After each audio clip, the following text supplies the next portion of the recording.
Somos estudiantes de la Universidad del Tolima, Tecnología en Regencia de Farmacia. Quinto semestre, presentado por Natalia Cortés, Lorena López, Daniel Gómez y David Paneso. Medicamentos hipoglicemiantes y su toxicidad. Quien les habla, Lorena López. ¿Qué es la diabetes? La diabetes es una afección crónica que se desencadena cuando el organismo pierde su capacidad de producir suficiente insulina o de utilizarla con eficacia. La insulina es una hormona que se fabrica en el páncreas y que permite que la glucosa de los alimentos pase a las células del organismo, en donde se convierte en energía para que funcionen los músculos y los tejidos. La diabetes era ya conocida antes de la era cristiana. En el manuscrito descubierto por Ebers en griego en el siglo XV a.C., se describen síntomas que parecen corresponder a la diabetes. Al final del siglo I y principios del siglo II, Ateneo de Atalia funda en Roma la escuela de los neumáticos. El concepto griego de neuma es aire y aliento vital. Se remonta a la filosofía de entonces. El neuma se obtiene a través de la respiración y las enfermedades se deben a algún obstáculo que se presente en el proceso.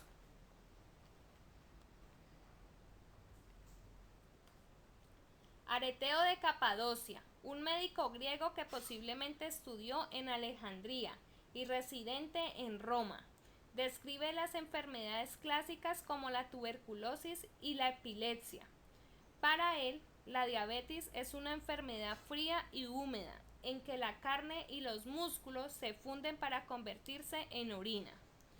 Fue él quien le dio el nombre de diabetes, que en griego significa sifón, refiriéndose el síntoma más llamativo por la exagerada emisión de orina. Él quería decir que el agua entraba y salía sin quedarse en el individuo. En el siglo II, Galeno también se refirió a la diabetes.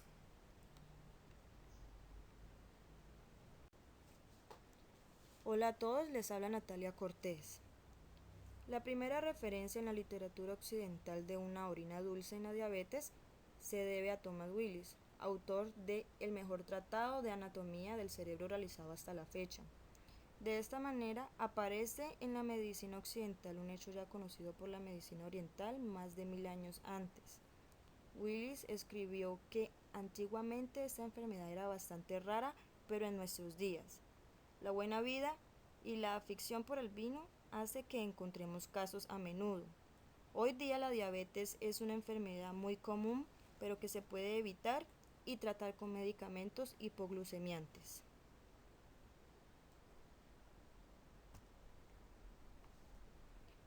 ¿Qué son los medicamentos hipoglucemiantes? Son medicamentos que se usan en el tratamiento de la diabetes tipo 2. Se llaman hipoglucemiantes porque bajan la glicemia y orales porque se toman por la boca. Recuerde que en la diabetes tipo 2 existe una resistencia a la insulina, la cual no puede actuar en forma adecuada. Además, el páncreas produce menos insulina, esto causa la hiperglicemia mantenida. Las personas que no logran mantener glicemias normales con una alimentación adecuada y con ejercicio necesitan ayuda con estos medicamentos para controlarse mejor. Los hipoglucemiantes ayudan al organismo de esta persona a producir más insulina o a hacer que use mejor su propia insulina. Los hipoglucemiantes orales no son insulina. Los medicamentos antiglucemiantes pertenecen a 5 clases. Primero, sulfonilurias. Segundo, meglitinidas. Tercero, biguanidas. Cuarto, tiazolidinionas. 5, inhibidoras de la alfa-glucosidasa. Las sulfonilurias como la glipizida, la gliburida y la glimepirida y las meglitinidas como la repaglinida y la nateglinida estimulan las células betas del páncreas para que liberen más insulina. Las biguanidas, como la metformina, reducen la cantidad de glucosa que produce el hígado y hacen que el tejido muscular sea más sensible a la insulina, de modo que la glucosa pueda absorberse. Las tiazolidinionas, como la rosiglitazona, la troglitazona y la pioglitazona, ayudan a que la insulina funcione mejor en el músculo y la grasa, y también reducen la producción de glucosa en el hígado. Los inhibidores de la alfa-glucosidasa, como la acarbosal y la amilglitol, bloquean la descomposición de almidones en el intestino y reducen el ritmo de descomposición de algunos azúcares. Las sulfonilurias son un grupo de fármacos que se empezaron a utilizar en la década de los 50. Químicamente, este grupo se asemeja en su estructura a las sulfamidas. Sin embargo, su acción antibacteriana es prácticamente nula. La primera generación aparece en 1950 hasta 1970 y son la tolbutamida, la clorpropamida, la tolazamida y la acetolazamida. Las de segunda generación, que aparecen a partir de 1970, son la glibenclamida, la glicásida, la glipizida, la glipentina y la glibormuride.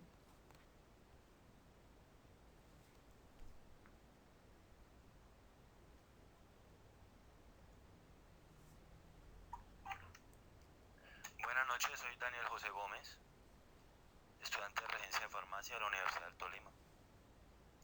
El mecanismo de acción por el cual las sulfonilurias ejercen su acción hipoglucemiante es a través de estimular los islotes beta-pancreáticos secretores de insulina.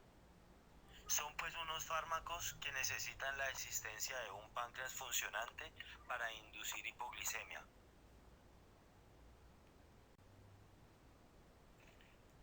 Las biguanidas reducen el nivel de la glucosa en sangre, fundamentalmente mediante la disminución de la cantidad de glucosa que produce el hígado. La metformina es una biguanida, también ayuda a reducir el nivel de la glucosa en sangre, haciendo que el tejido muscular sea más sensible a la insulina, de modo que la glucosa pueda absorberse. Los inhibidores de la alfa-glucosidasa actúan inhibiendo las alfa-glucosidasas intestinales, maltasas, sacarasas, destrinasas, glucoaminasas, presentes en las vellosidades intestinales, que son las enzimas que actúan en el desdoblamiento de la sacarosa, maltosa y otros oligosacáridos en monosacáridos, glucosa, fructosa, galactosa. El resultado es una demora en la digestión de los hidratos de carbono con reducción de los picos glucémicos postprandiales. También actúan disminuyendo la secreción de polipéptidos intestinales.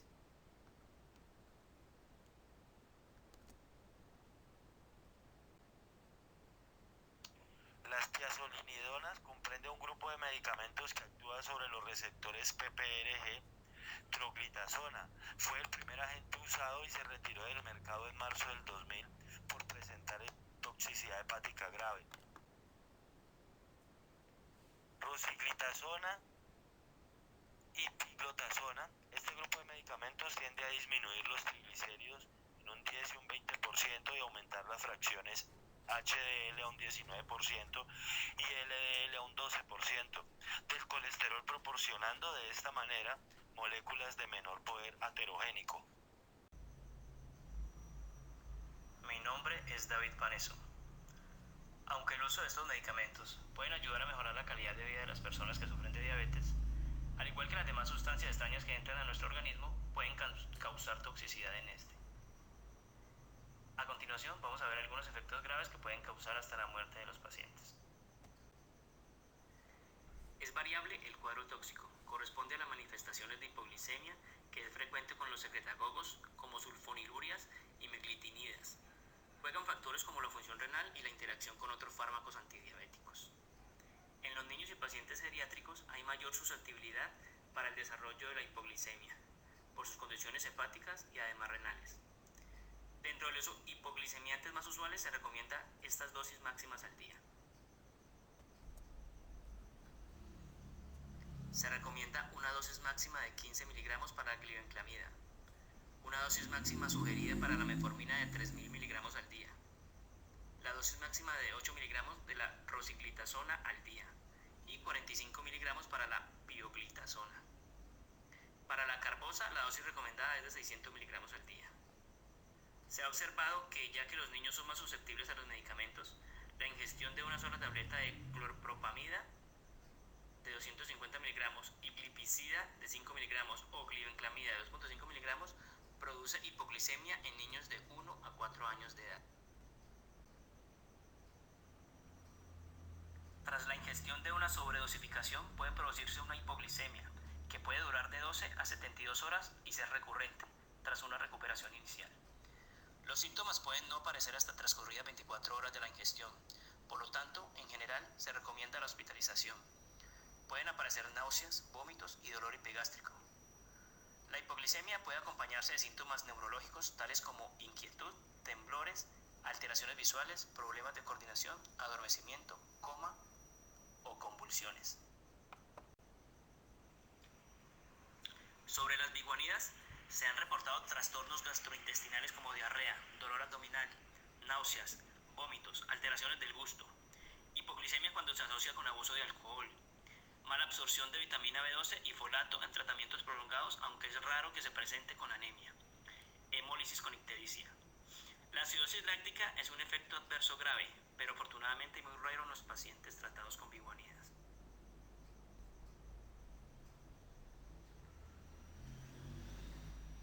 Cuando los inhibidores alfa-glucosidasa se ingieren conjuntamente con bebidas o comidas que contienen carbohidratos, polisacáridos, oligosacáridos o disacáridos, la sobredosis puede dar lugar a meteorismo, flatulencia y diarrea. Sin embargo, en el caso de que la carbosa haya sido ingerida de forma separada de la comida, no son de esperar excesivos síntomas intestinales. En caso de sobredosis, se evitará la ingestión de bebidas o comidas que contengan carbohidratos durante las 4 o 6 horas siguientes.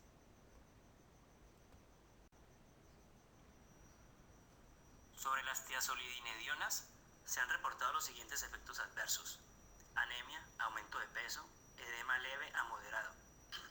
En algunos estudios controlados, donde se evaluó la eficacia de rosiglitazona, se observó que la incidencia y tipo de eventos adversos fueron generalmente similares al placebo.